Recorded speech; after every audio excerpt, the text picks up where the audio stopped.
we, on 9th and 10th night, we decided to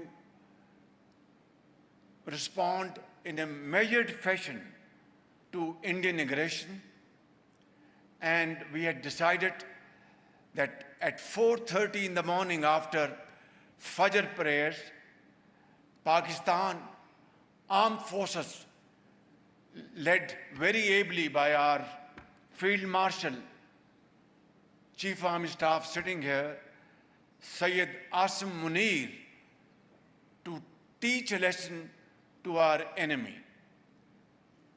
But before that hour reached, India again launched missile attacks, BrahMos, and hit Pakistan's various provinces, including airport in Rawalpindi and other places. Our Chief of Staff, who's sitting here in the first, Field Marshal, could you kindly stand up, and I would like to introduce you to the...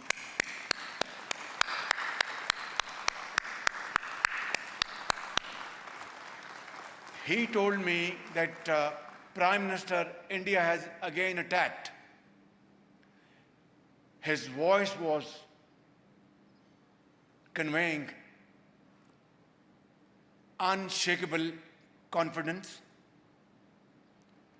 He was absolutely resolved, calm, but then absolutely clear that we will have to now teach our enemy a lesson of their life.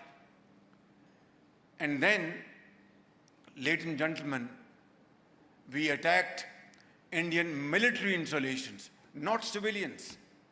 That's the stark comparison between us and them. They went for innocent civilians, martyred them. We went for their military installations and gave them a befitting reply. By 9 a.m. in the morning, Field Marshal rang me again and said, Prime Minister, India has approached Pakistan for a ceasefire. What are your instructions? I said, Field Marshal, Allah Almighty has given us a victorious day, a glorious victory. Now let us accept this request of India for a ceasefire, because we believe in peace. We want ceasefire. We want this war to be averted at all costs. Ladies and gentlemen, this is what I wanted to bring it up today for your kind consideration. Azerbaijan was attacked by Armenia, and Turkey and Pakistan were standing by Azerbaijan like a solid rock.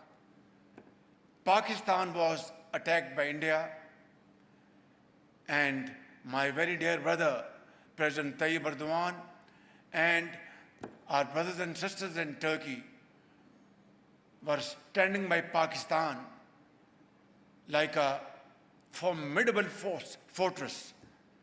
And my very dear brother,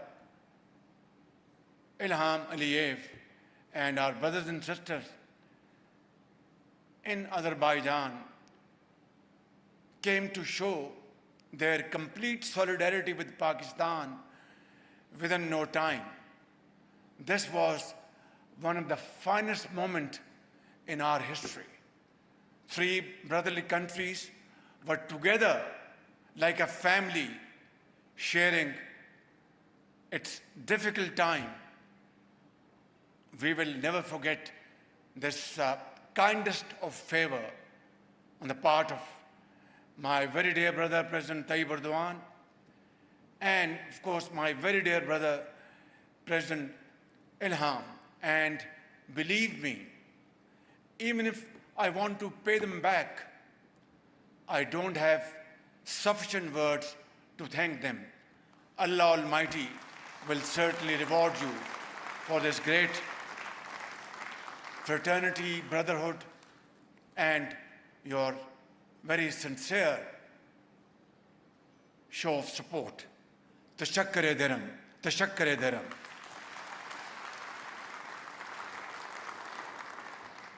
Today we had our second round of trilateral meeting. And my brothers and sisters, I want to share with you, without going into any details, that this trilateral meeting was most productive and most inspiring in terms of what we discussed and what we are going to coordinate between the three brotherly countries in times to come. Inshallah, today, the flags of three brotherly countries fluttering in this beautiful, serene place of Lachin goes to explain in volumes that these flags together will fly higher and higher, and inshallah, together we will march towards the path of progress and prosperity. I would also like to thank both my very dear brothers for supporting the just cause of Jammu and Kashmir, where the valley of that beautiful mountainous area, Kashmir, is red with the blood of Kashmiri freedom fighters. Going back over decades, they have struggled, they have fought against tyranny, against brutality, and yet they are as firm as ever. They have not given it up, and they shall never give it up till they get their basic right of freedom enshrined under the Articles of United Nations and enshrined in the clauses of Security Council. Pakistan has stood by the cause of Kashmiris in an unwavering manner. So has Turkey, and so has Azerbaijan. Inshallah, a day will dawn, one day soon, when the people of Kashmir will have their right of freedom and get out of the clutches of slavery. Ladies and gentlemen, the heart-wrenching story of Gaza is not different. 52,000 Palestinian children, women, young boys, elderly people, teachers, doctors, engineers, workers have been martyred. And as I speak, their blood is still spilling on the streets of Gaza. I think in contemporary history, there isn't a more heart-wrenching episode than this one. I wonder when civilized world conscious will wake up to these atrocities. And this barbaric act on the part of Israel